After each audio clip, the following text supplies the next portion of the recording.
what would happen if you doubled your rates? Great challenge to throw at someone. What would happen? And I sat back and I was like, I had to think, like, I'm not the smartest tool in the shed when it comes to, I'm like, double my rates, 10 clients, let's see. If I double my rates to $200, I might only get half the clients. Like, not everyone might take me up on that offer, but I'd still be earning the same amount, but working half the time.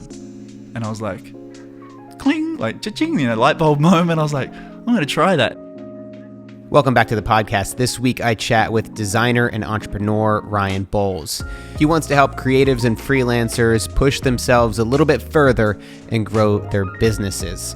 In this podcast, we learn about how Ryan went from failing art school to becoming a designer, and we also break down the 3 biggest points of struggle for freelancers. That's how to get clients, how do you build and develop relationships with those clients, and what do you charge? We cover that and a whole lot more, as well as his entire story and background on this podcast. It's a great one. But real quick, before we get into that, have you been enjoying this podcast? If so, there are a couple ways that you guys can help support the show to keep this thing going. Share your favorite episode with a fellow creative, a friend, a family member, somebody who you think can get value from it. The word of mouth certainly helps the most. You can also leave a review on iTunes. If you go into iTunes, search The Ground Up Show, you can leave a review, a rating. Those really help to get the word out there. It helps to boost our visibility on iTunes, and I appreciate every single one. Also, if you want to send a big bag of money to 720 Wilshire, no, I'm just kidding. Unless you want, maybe, I don't know, maybe I should do that. Big bags of money is not there. Don't do that. That's inappropriate. Is it? No, sorry.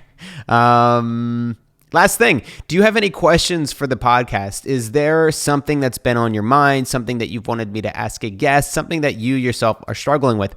If so, record a video of said question, keep it under 2 minutes, and send it to hello@mattdiavella.com. If you do that and your question is thoughtful and it fits the guest that I'm having on for that show, I will, whoops, I got to get new XLR cables. These things are garbage. You hear that? Yeah, so send in your video to hello@mattdiavella.com. I'm going to bring it on, and my guest and I will talk about it, break it down, tell you about what we've learned about that specific topic.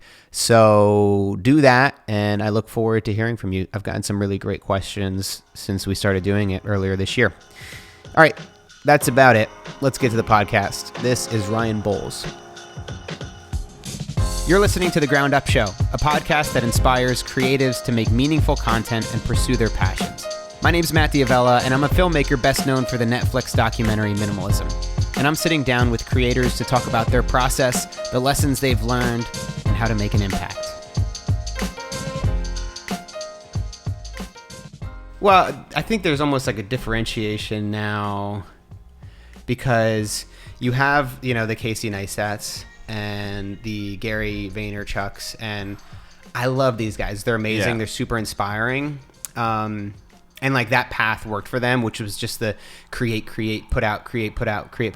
Yes. But I don't know if that's going to work anymore now that everybody's doing that. Interesting. Yeah. Right? If everybody's just doing, Jumping here's my on day, this is what I'm doing every single day, all the time. It's just going to become oversaturated. There's going to be a lot of people doing it. So my approach has been, what if like we just kind of slow down and we're just really thoughtful about the stuff that we make, and we're just, everything is at a really high level. So it's like you don't have the jumping in and out of focus or using autofocus, whatever. I think that there's a balance, right? Like I don't think it's terrible to have, like, if your one shot's out of focus, or if you do, if you're running around and you have some more like verite moments where it's like in the moment. But overall, I think that that's going to be the way to differentiate yourself, is to just focus on the quality. Yeah, I'm in an interesting place with it as well. I mean, following those guys, and then I went on that road as well as just content. But it overloads you, especially as a creative. You can get very easily overwhelmed, right? And that can then deteriorate a whole bunch of things. It's just like the top of the iceberg that just starts breaking it all down when you like feel the pressure of put it out. That's why I stopped vlogging myself, because I just couldn't film, edit upload. Hard to maintain. Hard to maintain. Yeah, hard to maintain. So that's you stepped into that role yourself of just kind of create. I think that you actually do have to create, just keep creating. I just don't think we should be releasing everything that we make. Agreed. I think that's probably agreed. the big point of differentiation, because consistency is important. Yeah. I feel like it's important for a number of reasons. Like, one, you're just going to be getting better at what you do because you're making stuff all the time. And then two, obviously, like, as you build an audience, they're going to come to expect to hear from you. And if, you know what I mean? If you build up a big audience and then you stop talking to them, it's not going to take long for them to forget about you. Say, see you later. Yeah. I guess that thing, hey, if consistency is crap all the time, like, there's no point in being consistent.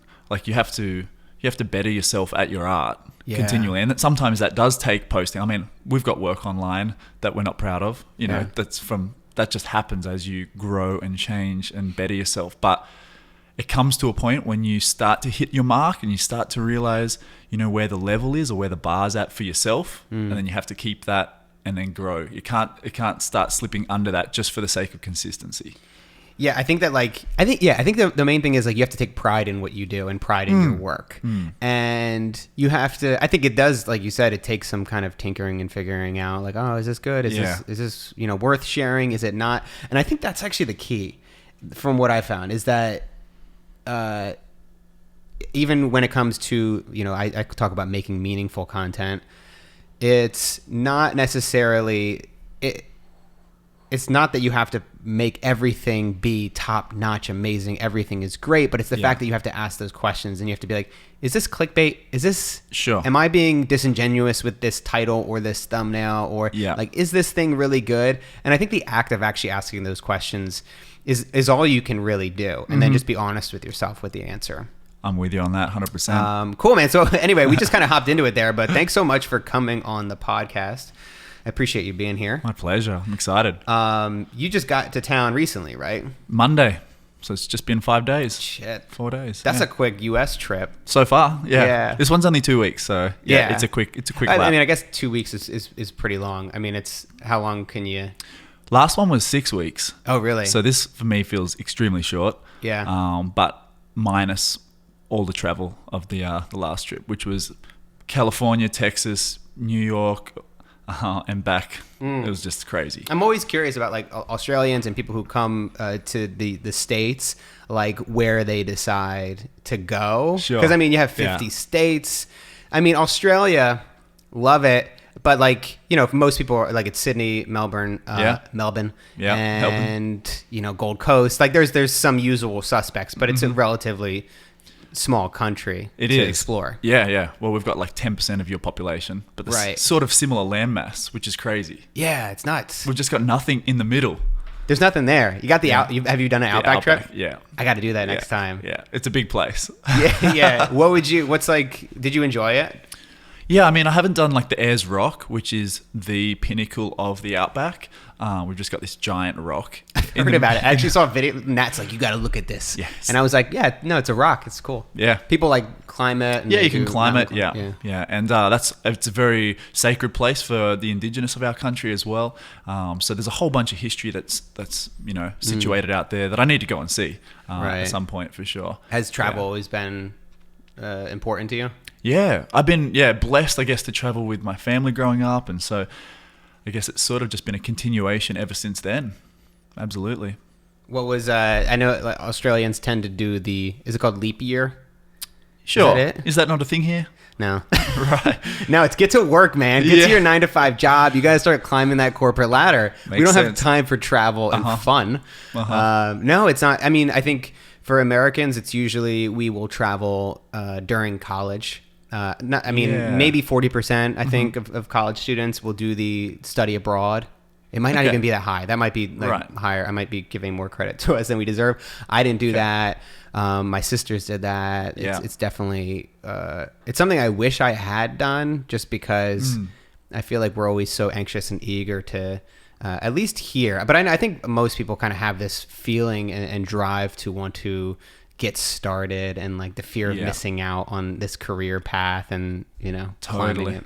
Yeah. So you called it study abroad, which we've got as well. I think gap year or not leap year, gap year. Yeah. In our situation, like most people are encouraged to do something with that time. It's not just like holiday for a year, sort of like work overseas or like, do something with that time, but not necessarily jump straight into your career choice. Or Right. I think that's probably the best way to look at it. Yeah. Because I mean, a holiday for a year, I think that might be It's not stretching it. And I don't know. Maybe that's just me, but I just don't like travel alone. You know what I mean? Like I feel like I'm a pretty ambitious person and I love creating. Yeah. So if I was just traveling and going to the beach and hiking and like I don't know. I think that I wouldn't be as fulfilled as I would be if I was like actually, creating, making stuff. Totally. Why not leverage it if you're going to just travel anyway? Yeah. Like, what was your States trip this time around? Why'd you come? This time I'm over in Orlando as of Monday for a huge marketing event conference with Russell Brunson, who's part of, he's grown the company ClickFunnels, which is a startup software and non-VC backed, fastest growing non-venture capital company. Oh, cool. Yeah. So what are you doing there? Cool. So he's just bringing in everyone from all over the world. I'm just attending and networking, having fun, learning, and upskilling, really. Yeah. Has this always been a part of your process, like kind of that self-development, learning by yourself?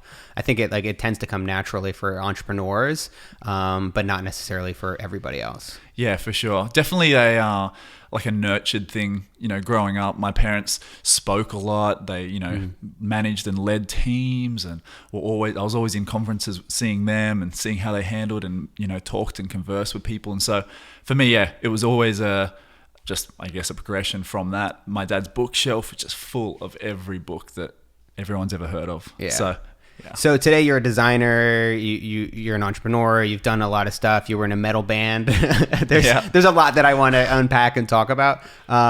When did your story start? When did you realize that you wanted to be creative and kind of pursue that path? Yeah, interesting. So my story goes back to high school and coming out of my final year of high school, I took all the fun subjects. I've always been sporty, so I took physical ed, I took music, I took art. And when I came to the end of that year, I was given an F for art. I failed it. And not many people believe me. They're like, how can you fail art? It's like seriously, they'll at least say, you'll be all right, we'll give you a pass, but failed. And so coming out of school, it was like no encouragement. I didn't think that there was any creative in me because it was just sort of killed. But I always wanted to be in a band at the same time. So I joined a band first of all, and I was the drummer of that band and sort of just started creating a few things. My first designs were on Microsoft Word, which is super embarrassing. How do you design in Microsoft Word? Oh man, you just get impact bold. You set impact bold. Set that out. Get that bevel going. That's it. Yeah, drop a few images and then you're good to go. And I'm sure Al, my print guy, I'm sure he just went and redid the whole thing behind closed doors for me. This is not great. Yeah, and so that's how it started. And I was kind of like, it was sort of a place where I had to create. I was forced to, because we just didn't have money to pay anybody else. It's like we're not going to pay someone in America or pay to design for us. I just put my hand up and got to it. Tell me about the band. What was this all about? It was a metal band? Yeah, so we won't talk about the first band. Oh, is this a different band? Yes. Yeah, total garbage, like absolute garbage. So we split that up and then formed a band called Prepared Like a Bride. So that was the band that we put our focus into. Completely different members, friends from school, and we took that for a ride. Yeah, and how did that progress? Because I know you traveled around a bit and were just performing and playing music. Yeah, so formed in 2009 and started playing local shows. We ran all the shows ourselves, from everything from bringing on bands to hiring the sound, hiring the event. So it was just all us. The whole show was us, which is really cool, which just gave us a head start straight away into the industry. And then my guitarist Ramond hacked Photoshop for me.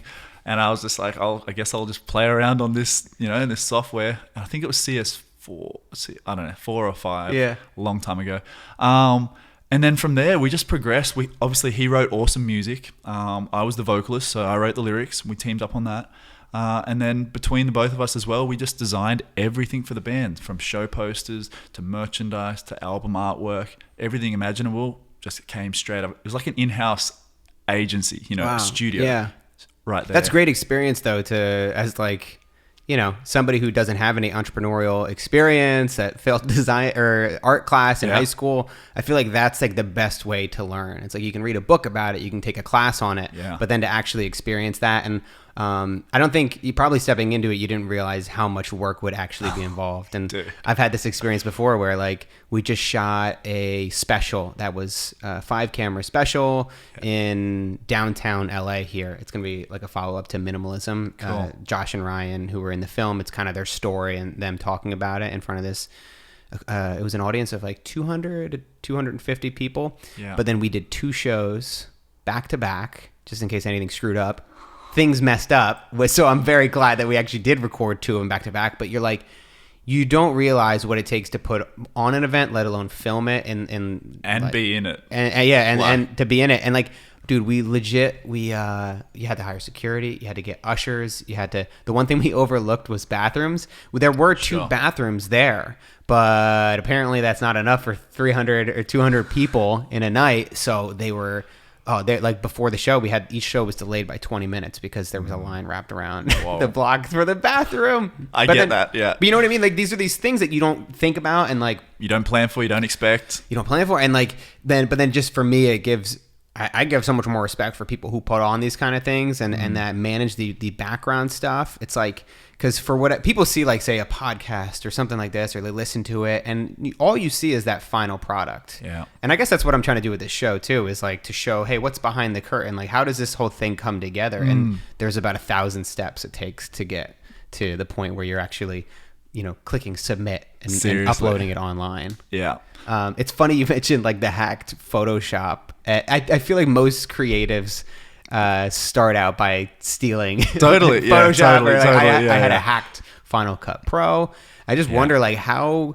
I feel like I guess, are there any free applications now for people that are just getting started out? Because it's like I think it's becoming harder for people to hack the applications because now it's easier with subscriptions, but it's also like, I don't know. I haven't tried to do it in a while, but it just seems like it would be tough. Yeah. I mean, to be honest, the iPad is incredible. I mean, you can get apps on there for like $5-10 and they're just mind-blowing software.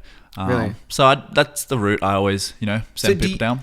Do you, like for designing, you can actually design pretty well on an iPad? Like, oh, yeah. Because I guess it's maybe just different fields, but like I remember I did consulting this was like a while ago, where I feel like I was so young. I was like, how was I consulting at like 22 years old? But this VC hired me to go through this app. It was like an After Effects type app for the iPad about like animating, creating 3D animations and stuff, and like. So it was like a training app, or was the software itself? It was like the software in actually creating animations and animating text and doing all this stuff. And like, I went through, it took me a couple of days to really learn it and understand it. And I'm like, they were trying to market it to professional animators. And I was like, not a chance. Well, like for so many reasons, it's not powerful enough to do. And like, what if I want a texture?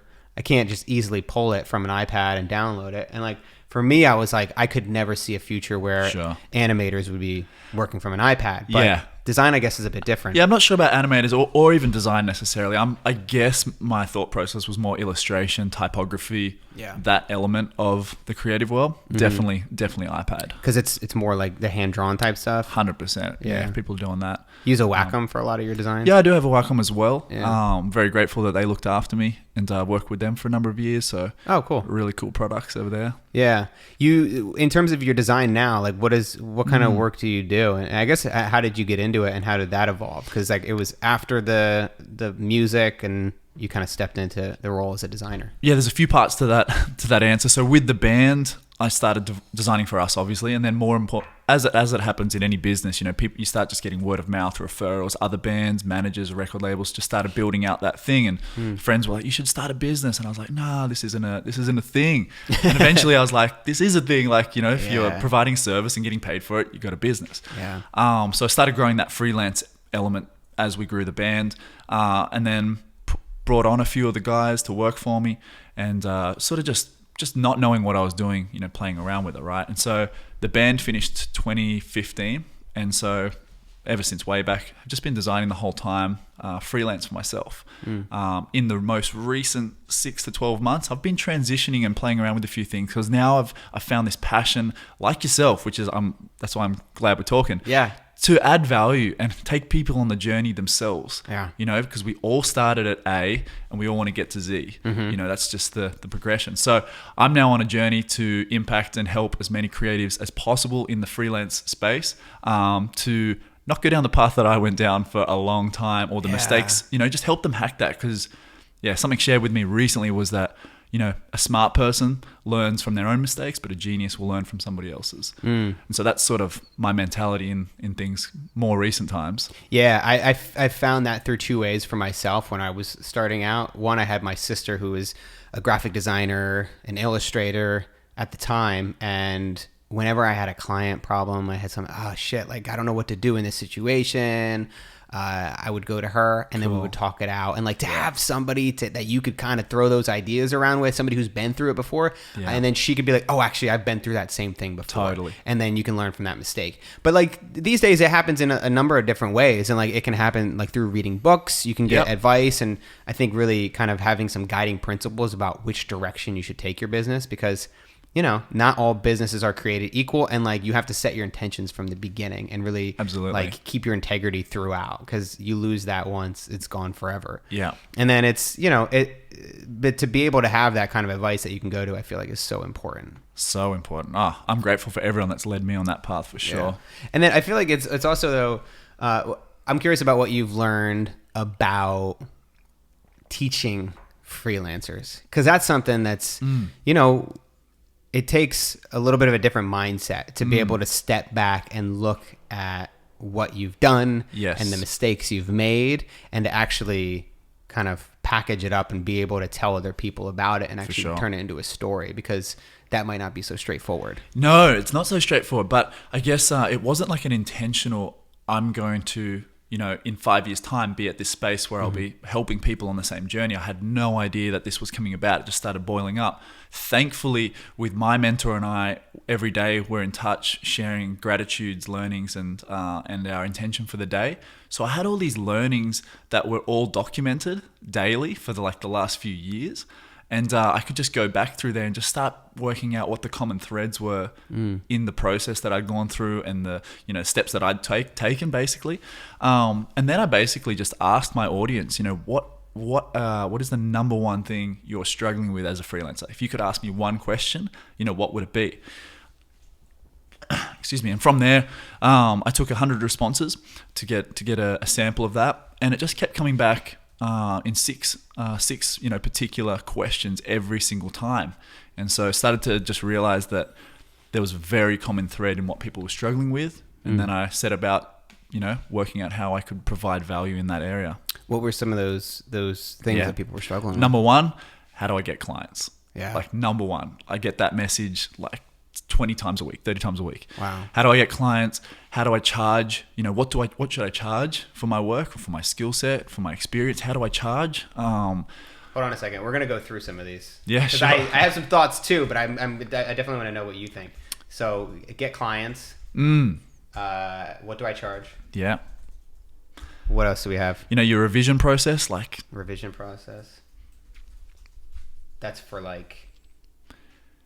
just your creating content and more so your process working with a client. Yeah. How does that process, get revised so that there's not 1,000 revisions? Yeah. And you get just taken down a dark hole. Yeah. Yeah. Oh my God. That's actually a great point. 'Cause it's been a while since it's maybe 3-4 months since I've had a client project, but it's the V7, 8, 9, 20, 30. 100 strand email, and you're can't find that one in the thread. Do you use InVision? No, I don't. Have you heard of them? I have, but no idea. Yeah, it's like a prototyping design tool. It's collaborative, so you can add comments on the design. Sure. That way, it's not through email, and it's Gotcha. you have to kind of shuffle back and find where the feedback was. I was lucky to get them as a client when they first started out. Yeah, right. Clark started the company, and I made a video with them as a client testimonial for another client, and then just that connection just drove through, and then their company blew up, and now they're There I think they're like going to be like $1 billion company soon, but they actually funded a feature-length documentary that I filmed. Such a cool company. But anyway, do you have any more that you want to go through? I don't know if that was 3. Yeah, let's start at 3 because I feel like that's at those top 3. I think those can really help people. For sure. So, from your experience, how do you get clients and how do you advise people? Or can I tell a story? Yeah, absolutely. So this is when things really shifted. You know when you have those like paradigm moments and you're like everything just is like, whoa, I can't believe I didn't see that before. Mm-hmm. I was walking through a shopping center back home. You guys call them malls, over here. You know the word shopping center? Shopping center, yeah. I don't know what I was doing, going to the movies, shopping, whatever I was doing. And I stopped for a moment and I was looking down this aisle and you have all the retail stores, lining the sides. Mm-hmm. You got all these, like, you might have, your clothes store, all these shops, right? Technology, Sony, blah, blah, whatever. And then through the middle, you've got all like these like pop-up booths, these little islands that people are working at as well. So you got these stores on the outside and these islands in the middle. And I noticed something, I was like, sat there for a minute, I noticed something crazy. I saw the retail stores, lining the walls, their doors were open. But I couldn't see anyone. I couldn't see any of their staff members. Like, I didn't know what was going on inside their stores. And then I noticed these booths in the middle. I could see who was working for them. I could see, that they were interacting. They were out shaking hands, smiling, even giving away samples or taste tests or whatever it was. They were making, just connecting as people walked through the shops. But in the retail, like in the stores that lined the mall, I couldn't see their employees. I couldn't see their staff. They were just sitting back waiting for people to come through their doors before there was any interaction, before there was any connection. And I was like, The thing I noticed about the booths was even if they didn't make a sale, even if they didn't win a customer, that person then had an experience with that brand.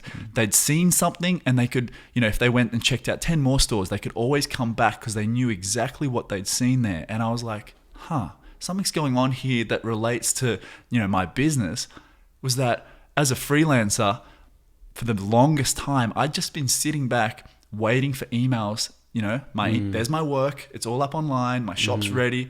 There's my email. There's my phone number. Waiting for people to come into my store, right? Essentially, my doors were open, ready for them to come in. And I think a lot of people, you might relate to that. I'm not sure. But these guys in the middle, they were out on the front foot. They were out, making moves. And I was like, what if I flipped that in my business instead of waiting, presenting work and waiting? What if I went to people well and truly before, even if they didn't take me up on a potential idea, if they started thinking they needed an artist down the track, I would pop to mind front of mind every single time. So I started implementing that. And it started working. I was like, what? Like, not immediate results, but then people would come back and say, hey, like, you presented that idea to us, a year ago, last month, whenever it was. Do you still want to like work together on that? Should we team up? And that's how I just started winning business. Yeah. I actually did not do that route, but right. I am curious though, and I'll tell you what my route was, but I feel like that's a delicate conversation because it's kind of the cold email or the cold phone call or the cold approach, walk into a business, whatever it is, you're doing it cold. How did you go about doing that where you can kind of you can present yourself in a way that's not desperate? Because I think that's probably the mistake that most creatives are going to make, and that's what I see. It's like if people message me and they ask me, hey, I'd love to be, help you out and film with you or whatever it is. It's very eager, but then there's also like a desperation where people aren't going to hire you if they feel like, well, what, like, is this guy not getting work? Why is this guy coming in my door and like asking me to pay him money to design something? Totally. I think I think it's a numbers game. And I think you got to be prepared to sort of build a thick skin, not tarnish your reputation or your business or anything, but especially the freelancers and the creatives that I'm sort of helping, a lot of them don't have that experience just yet. And so helping them build a relationship with that person before the ask, before that ask comes is massive. Like you got to build a rapport. And if that's on social media, that's being around and being involved in that business's, that world, that sphere for some time, sometimes before actually, asking. But I think it comes about providing value first. I haven't found a business yet that has said no to free work. I've said, hey, like, I think your logo is fantastic, but I feel that I might have an idea. If you were to implement it, it might make, I don't know, your mom, like the mums that come to your cafe, feel a little bit more welcome. You're welcome to try it. And if it doesn't work, that's totally cool. What do you think about that? Might provide value. If it doesn't, hey, that's totally cool. And I've never found someone yet to say, oh, no, I don't want to hear your idea. Right. Yeah, no, that's a really good point. It reminds me of, Ramit Sethi. He has this book called I Will Teach You to Be Rich. But it's kind of like, it's personal finance is how he first tapped into it, but then now it's more like living a rich life. But he had this thing called the briefcase technique that I learned very early on when I was freelancing. And essentially he would, he would go to one of these meetings, or whether it's a cold call or it's like a formal meeting that they have prepped and like they know are expecting them. Actually, like most people don't prepare as much as they should for a job interview, for a client meeting, for whatever it is. And I've actually used this technique and it's worked really well. But basically, you don't have to have a briefcase. I don't have a briefcase, but I had a backpack, whatever it was. I had a bag for it. And then, at some point during the meeting, you'd be like, actually, you know what? I brought some ideas. I had a few concepts that I thought would work really well for you. And like, instead of, sending them the email, you actually take out this piece of paper and it's almost like a gift. And you're like, it's an outline of, 3 pieces of content we could create, as well as what a content strategy would look like over the next 3 months. And it's like, because you're trying to differentiate yourself from everybody else that might come through that door and offer a pitch up. And it's like, how can you step yourself apart? And, down the road, it can evolve to where you have like a presentation, you have like a PDF, and you have, fully fleshed concepts. It really depends on the scope of the business and what you think you can get out of it, what the investment's worth.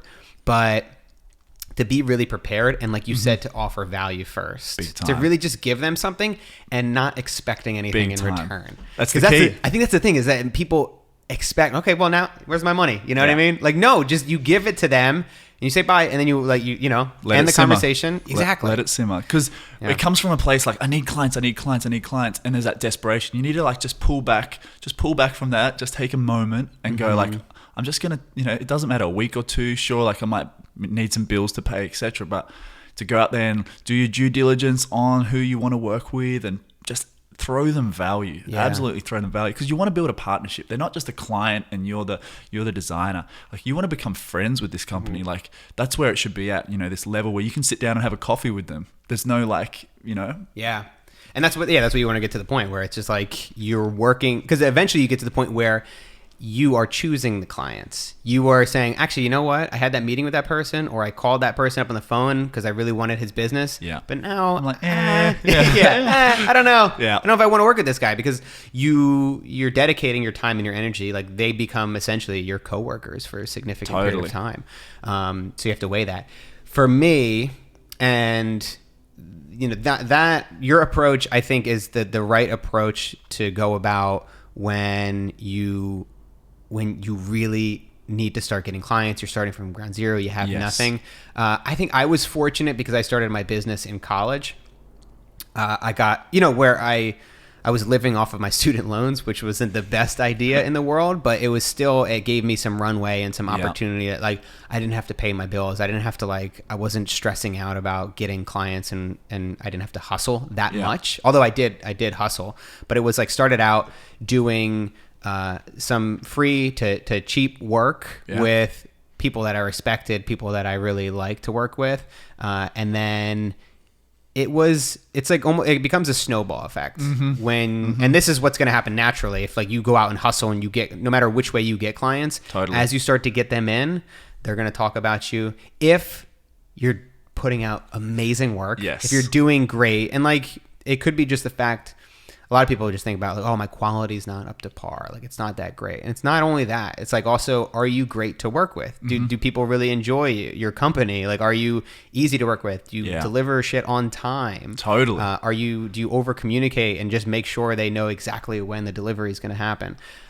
Those kind of things I feel like are invaluable. 100%. And those clients, the first 3 that you get, are going to talk about you. Maybe one of them leads to another client. Yeah. Dude, I can trace back my clients to like the first 3. You know what I mean? It's Yeah. kind of crazy. Yeah. It's like they just web out and like, you know, every once in a while you get a new one that pops up. It's like a family tree. And then all of a sudden there's like a distant cousin you didn't know about. And then it spreads out into like 20 more different clients.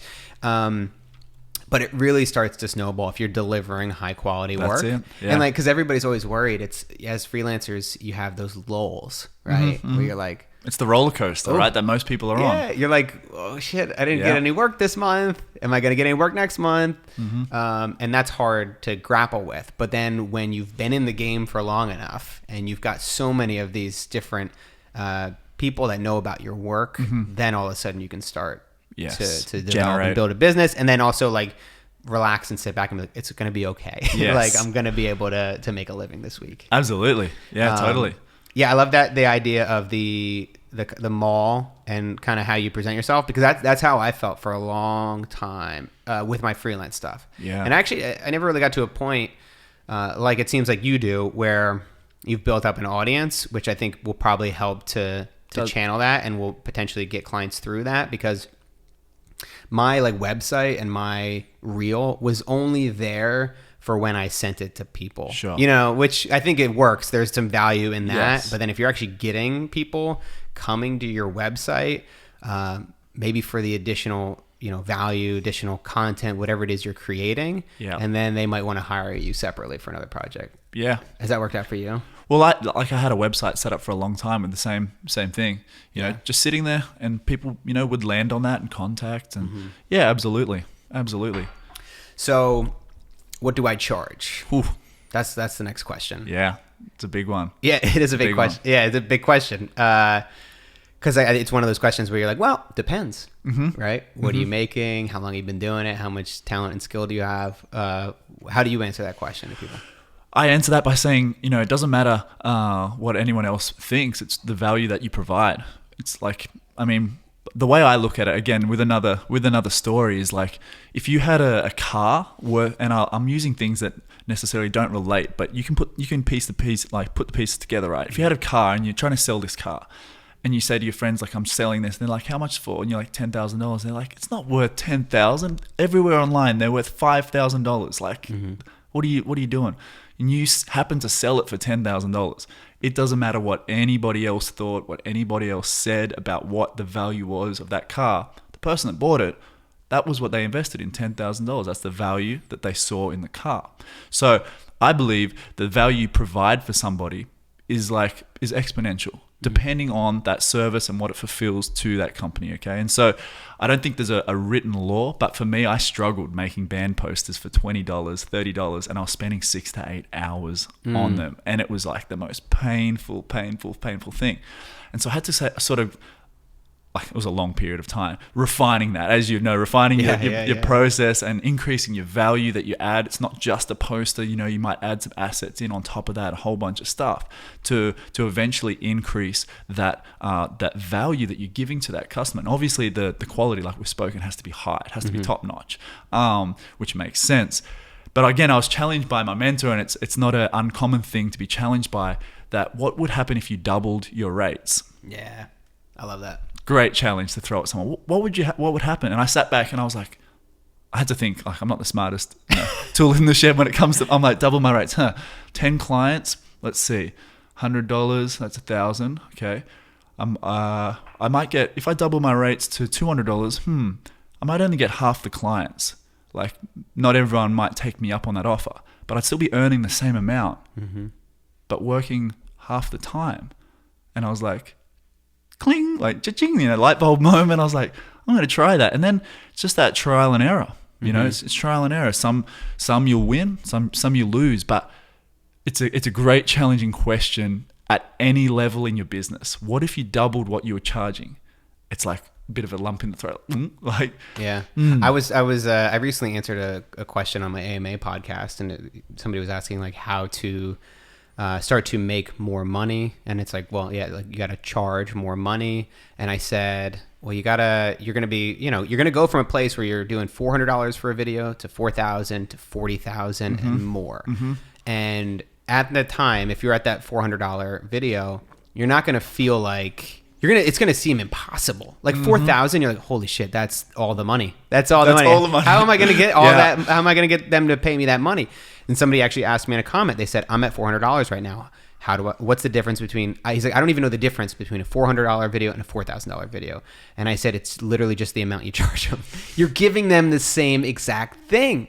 And like we were saying before, people pay for certain things. Like you're paying the fact that you're going to deliver, and like, you know what I mean? If you're going to 10x your rate, you need to make sure that you can deliver and make sure the quality and the content, it's all there. But like, you know, in this world, it's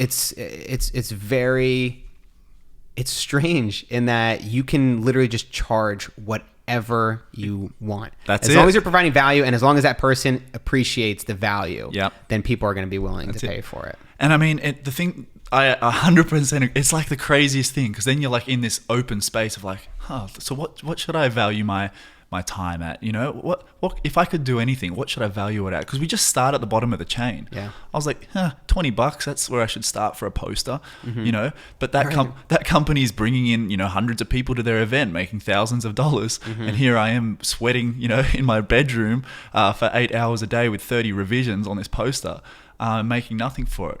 One of my students, Kendall, she's super cool. She was graduating design, you know, last year, and she went to her lecturers, right? She went to her lecturers and she's like, what should I charge for my work? And like, they had no response. They had literally had no answer. Nothing. Not this conversation that we're having right now. Nothing. And she came to me and I was just so frustrated. I felt for her. I'm like, we got to do something about this. And so that's what like fires me up. I'm like, we need to help that. You know, we need to help solve those questions and solve those problems for people, because like then we're spending money. And I believe in university. I believe in design school 100%. It wasn't for me, but it is for people. But it's not where you get all of the answers. And sometimes the crucial ones. Well, that's the thing is, if I followed my syllabus and that was it when I was in college, where would you be now? Yeah, and honestly, you know what? There were a lot of people that I was in school with that's all they did. Totally. But then like I just loved making videos and doing sketches and trying to be funny and goof around. So like I you know, saved up my money. I bought a Sony Handycam, and like I just started making videos and just started doing it outside of the classwork. Or like I put so much extra time into the videos I was making for class that like it didn't matter about the grade. And even dude, there was some projects where I got like a B on, but I'm like, I busted my ass on it. Like, it doesn't matter because I'm proud of what I created. Was the Handycam side note? Was it a cassette, like a tape? Yep.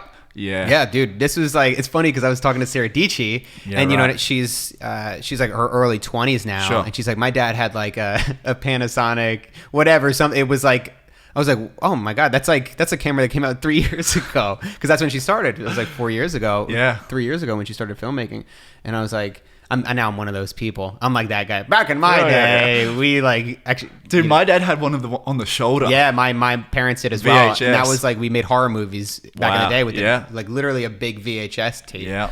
Until it burnt out and died. But no. Do you mean horror movies like the theme horror, or like the video process was horrible? Like no, it was. We actually made like slasher movies. Right. Yeah, like where like I was wearing the mask. It was like, oh God, I wish we had those still. Man. Wouldn't that be so cool? Yeah. And that's the one thing that I like about like Gary Vee and them. It's like just document everything. And like, dude, it would be so cool to be able to look back at some of the experiences. And like even right now, like this is going to be a moment that you look back on and you're like, hey, that was back in the day when I was just getting started out, or I was, you know, it'll be on the internet forever. Yeah, exactly. Yeah. The one thing about making those leaps with the money going 400 to 4,000 is that it requires risk, right? Yep. You have to be willing to sacrifice potential money. And that's the thing is that when you get, it's like an exciting rush when you get that email in and you're like, ooh, this is money. Like this person wants to hire me and like they want to talk more about it. And like you get really excited. But like when you're going to go and actually charge more money for something, it comes at a high risk because you're more than likely going to, you know, they're going to say no more times than that. Although a lot of times it's like, the best thing to do is like when you get so busy, like say if you fill up on all these $400 projects, you're making enough money, then it's like, well, I'm actually so busy right now that it would be hard to take another project on.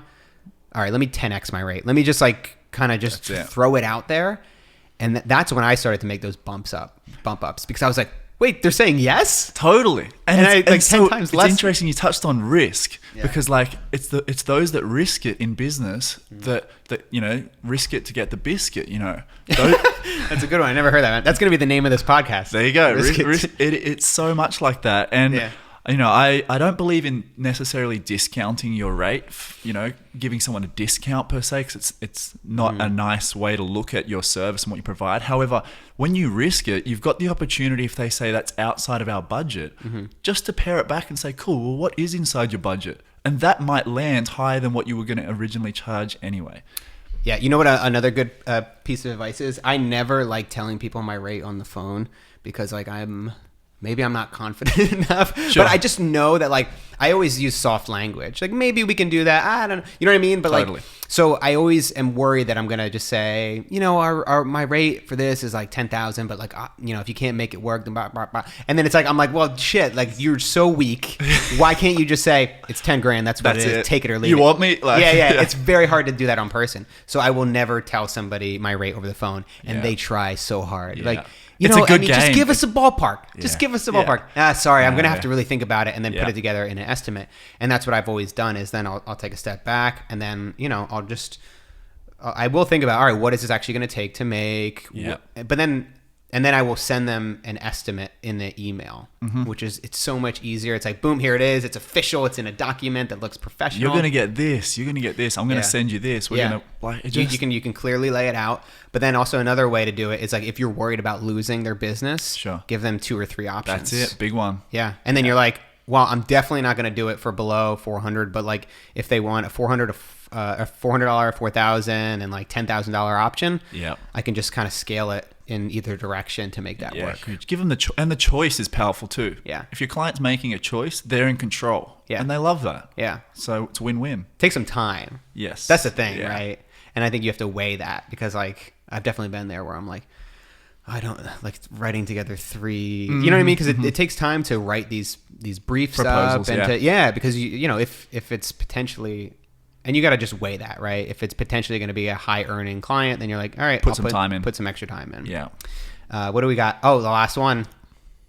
Actually, you know what? There's one more thing that I wanted to say about that, of the money thing, because sometimes, especially early on, you might get into a place where you're too focused on, I did work, I get money. I did work, I get money. And also getting paid per hour, which I don't think is like the best way to go about it. I think you should be project based. Yeah. But with that, if you're doing project based, you're starting to charge more money for it. And like you're moving into the higher end tier, 10,000 more, whatever it is per project. You want to make sure that you're not being stingy, and you're not saying like, you know what I mean? Dude, so many times I put in my contracts 2 revisions or 3 revisions included in cost. Yes. So many times it's gone over 3, 4, 5, 6 revisions. Yeah. I'm not being like, hey, I need a little bit of money. I need, especially if it's like, oh, just change a title, swap this out, that out. It's like, these clients you're building relationships with, and if you're being really stingy about every dollar, then they're not going to enjoy it. Yeah, and they're not going to enjoy working with you. Yeah. Yeah, with you. All right, revision process. Yeah, well, very similar to what I guess we've sort of just like segued into that. Yeah. Naturally, I guess allowing a certain amount of revisions and just make it. That's got to be clearly stated, in the beginning. Yes, but without being stingy.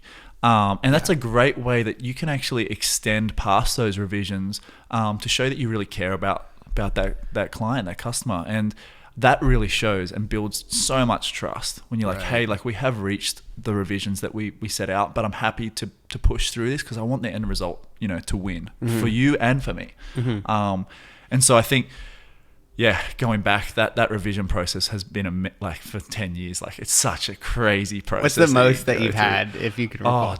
Oh, man, like honestly, one client, I haven't had many do this, only maybe 1 or 2 that I can actually think of just disappeared off the face of the earth. I've had that before. Yeah? Yeah. Did they not pay you?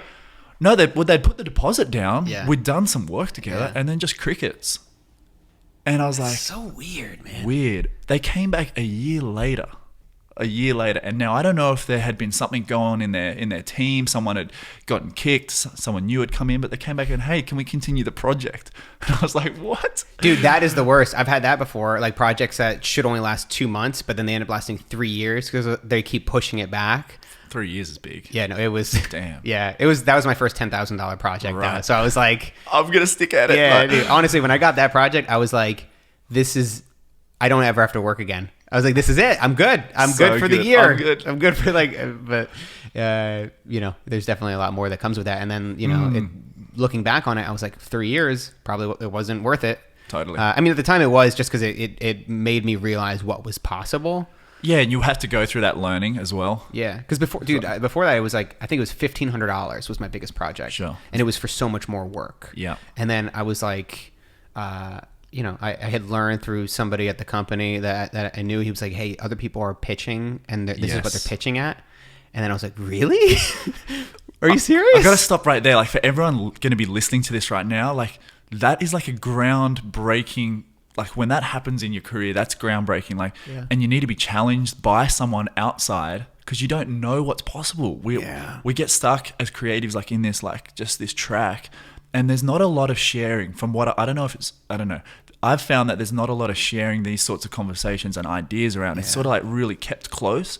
And so I'm really trying to break that open. But that right there, I reckon that'll change. Whoever, like someone listening to this podcast, is watching on YouTube, wherever they're, that's going to be groundbreaking for them. Like, what? You charge $1,500? I've been charging $50. Yeah. Like, that's all it takes. Yeah, honestly, that's really it. And it's funny because looking back on it, in the moment it's huge jumps, and in the moment it's a huge deal for you. Yeah. But then, like, obviously time goes by, and that's what even these conversations are helpful for me to remember and to understand, like, where I've been, and be like, now it may not be a big deal for me to charge 5 figures for a project, but there's people who are like, that is like, if I could get that, and like, shit, I only need to do 2 projects a year, set for life. Yeah. But like, it's definitely like a learning process, but you have to commit to learning and kind of digging in and learning about yourself. And then, like you said, taking risks and big time, kind of being calculated with it.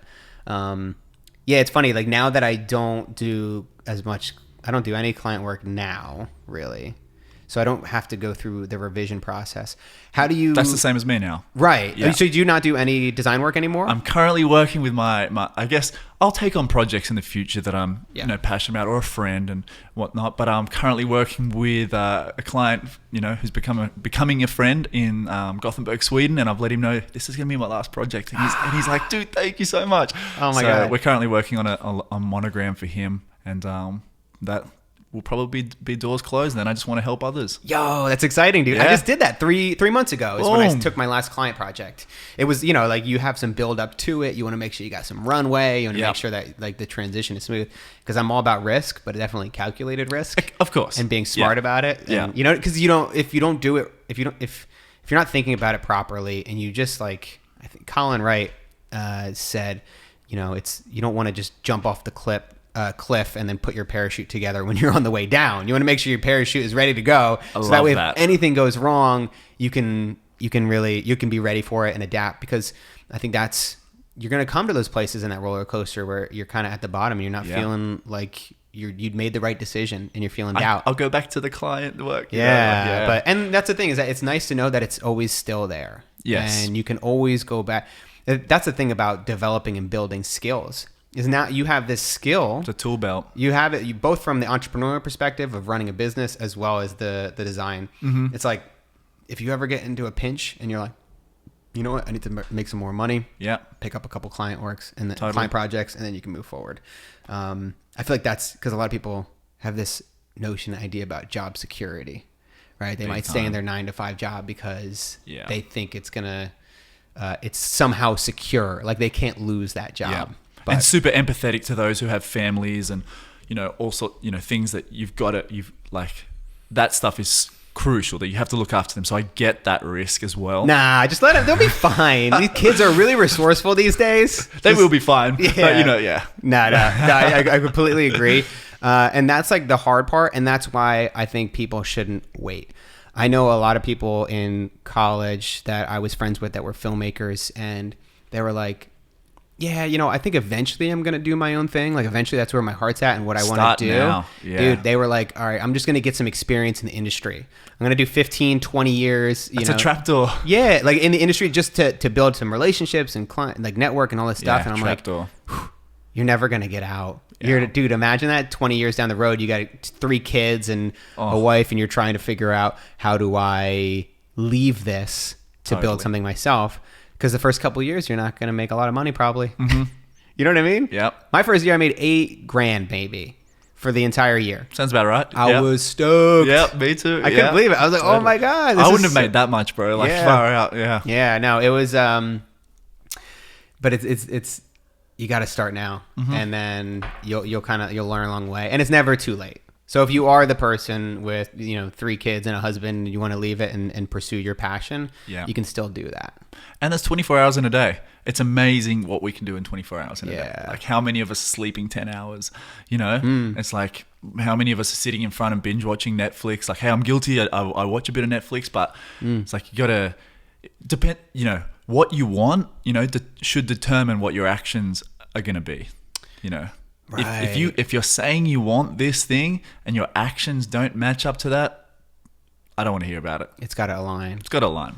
So what do your days look like these days? Like how do you, do you have a morning routine? Question. Yes. Yeah. How does it work? Have you read The Morning Miracle? Yeah. That's so funny. Yeah, dude, I have read it. So I didn't know good. Anybody else have read that one. Right. My friends make fun of me all the time. Like they'll text me like my miracle morning, like whenever they wake up early. Because I've got a soft spot for corny self-help books, and that's too, definitely bro. like. I saw you read, listen to every cheesy Tony Robbins. Oh yeah, like love it. But I think the world's made that cheesy, but there's so much power in it. Like, there is far out. Dude, well, that's the thing is that when you start to take these risks and you leave your corporate job, you're gonna need help. Yeah, dude. All of a sudden, now you're like, wow, I'm feeling very vulnerable right now. Yeah. I need some Tony. I need some Tony Robbins. So Tony's going to be closing out the last session of this marketing conference that I'm at next week. Oh, that's wild. And it's a bucket list for me to connect with him. Oh shit. I've never seen him live. Just run up and bear hug him. I will. I'm going to be on his back and just be like, don't leave. Yeah. While Instagram storing the whole thing. So the miracle morning, you wake up early. What time you wake up?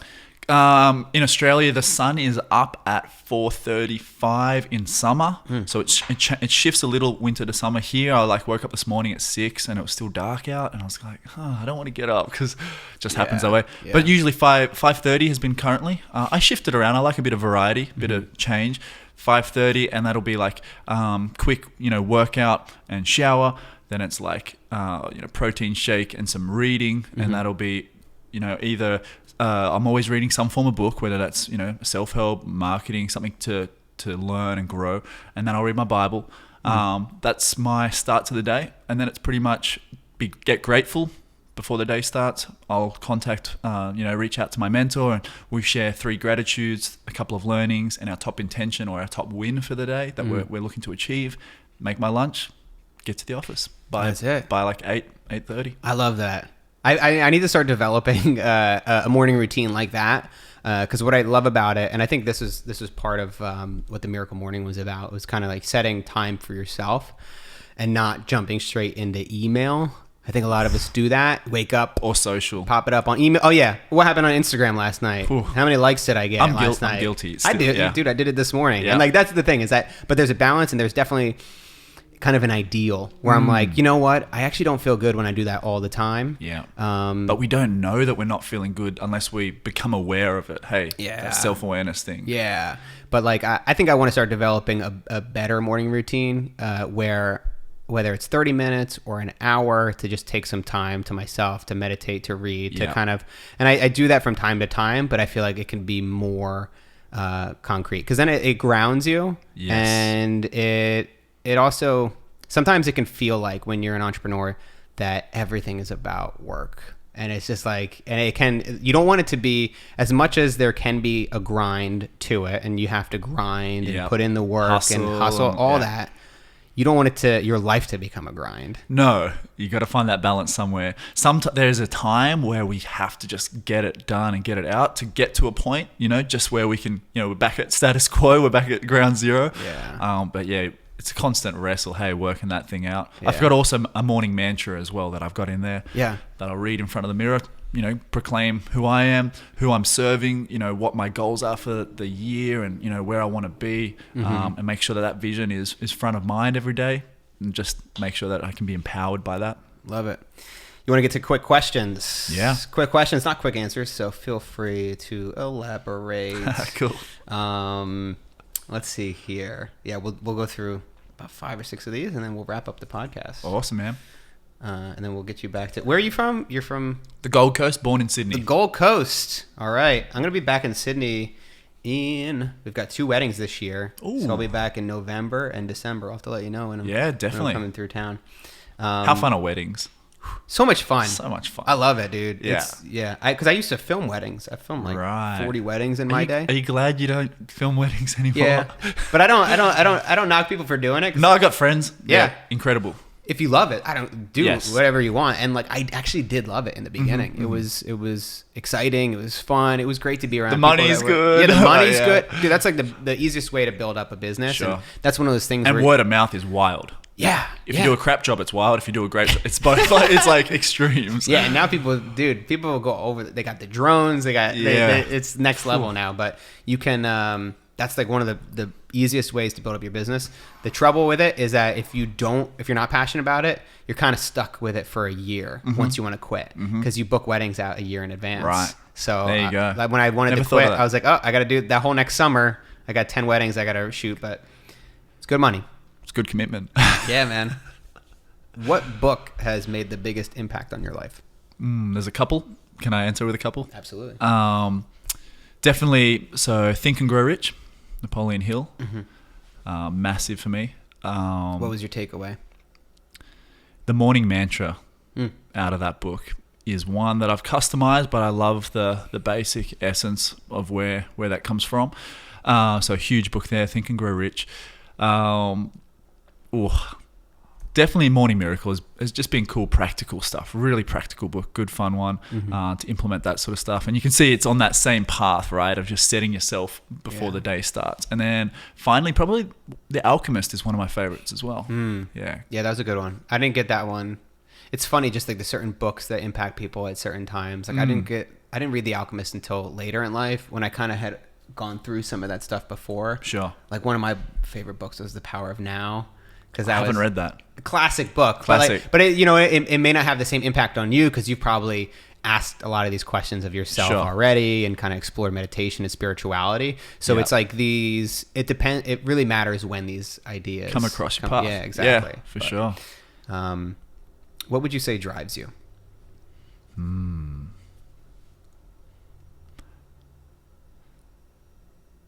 A love of people. Love of people. So like this conversation right now is just filling me up. Naturally introverted, which people don't believe, but I am. Last night hanging out with Kenny, who connected us, just filled me right up. I love meeting people, connecting with people, and then seeing real change, come about through a conversation, through something we worked on. I don't know. That might sound a bit esoterical, but it's just, it drives me. That's what you got to focus on. Because if all you're focusing on is the money or is the business, then I found myself in this trap early on, which is like I kept asking, what can I get? Sure. What can I get out of this? Yeah. What is in it for me? What's in it for me? And then eventually you get to a point where you're like, well, I keep getting everything I want, but I still there's no end to that. Yeah. But then when you can ask, like, what can I give? How can I help? Those kind of questions, I feel like it takes some stress away, and you're like, wow, okay, now like my vision is much more clear. Yeah, 100%. I'm curious about your tattoos, because I just went to an exhibit in the. If you're around and you want to see that, you should go check it out. It's at the Natural History Museum. They have like dinosaurs and shit, which is I went to the New York. Oh, you did? Natural, yeah. Dude, you can't get enough of dinosaurs. I got to go back there. There's not enough. People forget about the dinosaurs, but holy shit, how cool is it to just see them? Like how massive they are. But lots of cool stuff there. It's really an amazing exhibit. But now that there's a new exhibit there, I don't know if it's still going on, but it probably is, because I saw it about 2 weeks ago. Tattoo exhibit. It's a tattoo exhibit, and it's about like the history of tattoos when it came out, like tattooing from all over the world. It's been going on for thousands of years. There's lots of tribes that obviously tattoo, and like every culture on the planet throughout the history of time have used tattooing and Wow. inked their skin.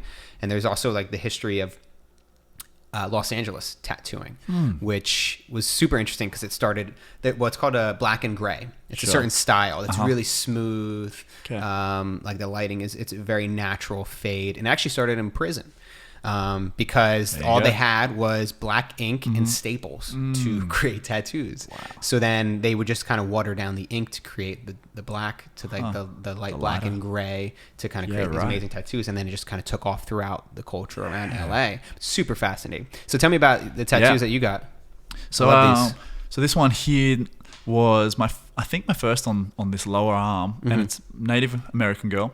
Got it in Riverside, California, by Josh Marks, and I wanted something, to represent while we were touring. Quite a few of these are band tattoos related, Yeah. so I wanted something to represent, just being here in the time and remembering, where I was, Yeah. and that. So he came up with that. Was that the first one? down this part Yeah, of my it's arm? beautiful, yeah. man. And then my friend back home, Mitch up on the Sunshine Coast, he did this eagle, and this one represents, it's a tattoo in memory of my dad, and the eagle is an incredible bird that when it's being attacked, which isn't very often, but when it is, it flies directly towards the sun because it can handle with its light, with its eyes. It just flies directly at the sun, which is just phenomenal. I sort of take strength from that. And then this one here on the inside is one all of us in the band got tattooed in Japan. One late night, the tour was ending. That's so cool. We were sitting in this hotel room that was literally the size of your dining room here, like one single bed. We're all sitting on it. Our tour manager, he had, contacted his friend from up north. He's gotten the train down and he's opened up his little tattoo bag and he's in the hotel room. We're all getting tattooed. And it was called the Brotherhood Tour. So it's got the Great Wave and Mount Fuji and it says Brotherhood there. This is the most recent one. Yeah, I saw this. I think I maybe saw the design that you posted on Instagram about it. Yeah. So I had this design for a while. And same guy, Mitch, on this arm, it says, "Oh death, where is thy sting?" And so that for me is a resemblance. It's a scripture from the Bible. But for me, I don't fear death. And I've seen it come about in my family so many times. Lost my dad, a whole bunch of stuff. Long story short, but I don't fear death because what I believe, I know where I'm going once I die, and I'm confident in that. Yeah, I love the idea behind it. I also love the design. All right, let's see here. What you got? Where do you go when you're feeling doubt? Doubt or down? Doubt. Oh, doubt. When I'm feeling doubt. Well, for me, being a Christian, I go to Jesus. Like that's he's my rock. He's like, when I can't trust anybody else, like that's who I go to. That's where I seek wisdom. That's where I seek answers. And so definitely that's where I go in first point of call. And then apart from that, I'm close. I'm so tight with my family, but that thing when you can't sometimes just reach out to the family, that sort of thing. And then I've got a really close few bunch of friends. Count them on one hand. Trust for my life as well. So for Great. sure. What's the simplest advice that's the most important to follow? Simplest advice that's the most important to follow. I think be yourself. Yeah, be yourself. Be real. 'Cause, no one wants to follow someone, or align with someone who's not following that path. So How do you, and a lot of people talk about that, like be authentic, be yourself. How do you achieve that? Because sometimes it can be challenging, especially when we're trying to push the best version of ourselves out there online. It can be tough to actually let the guard down. Well, I think we've got two ears and one mouth for a reason, and so it comes back to that, which comes back to patience, just taking a humble approach, and that's more easier to achieve when you listen 10 times more, than you speak. Yeah. You take it in, you think about what you're going to say, and then you choose to say it or not. Great. And 2 more questions. One thing that people should read, watch, or listen to before they go to bed tonight. What's like the one thing that would really change their day? First thing that comes to mind is like just type in Will Smith motivation on YouTube, and there's like this 9-minute clip just of all this cut up stuff, and it's got like 3 million views. Did you tell me about that earlier today? Or I feel like No, dude, I think that's literally what Q said yesterday. Really? Is that right? Yeah, that's bizarre. Same wavelength. I gotta Yeah. watch this because I heard about it. Like somebody Okay. edited together this inspirational Will Smith video. I got to check it out. Yeah. Now people are definitely going to, I guarantee people are going to go check it Well, out now. Will can thank me later, just Yeah. adding to his fan base. You Sure, know? yeah. That's where I heard about The Alchemist, in that video. Oh, really? Yeah. And I was like, I'm going to read that because Will did. Great, man. And to wrap up, what's the best way for people to find you online? Where should we send them? Ryan L. Boles. That's Instagram, Google it, Facebook, I don't know, whatever. Instagram is Instagram's a cool place to hang out. Yeah. Yeah. Cool. Ryan L. Boles. All right, man. Thanks for doing this. Man, thanks, Matt. Appreciate it. All right. And that's the show for today. Hope you guys learned a few things about freelancing, how to level up your business, how to grow it, how to make more money by working less. What better combination? I don't think there is one. As always, if you want to support this podcast, I would love to hear from you in the form of an iTunes review or rating. Head over to iTunes, search The Ground Up Show, and yeah, just drop a line in there, leave a rating. They really help. They help to promote the show. They help get the word out there. It makes us rank a little bit better on the iTunes ratings or the charts there. And yeah, just trying to grow this thing, trying to help as many people as we can. So if you've gotten value out of it, that would mean a whole lot. All right. See you next week.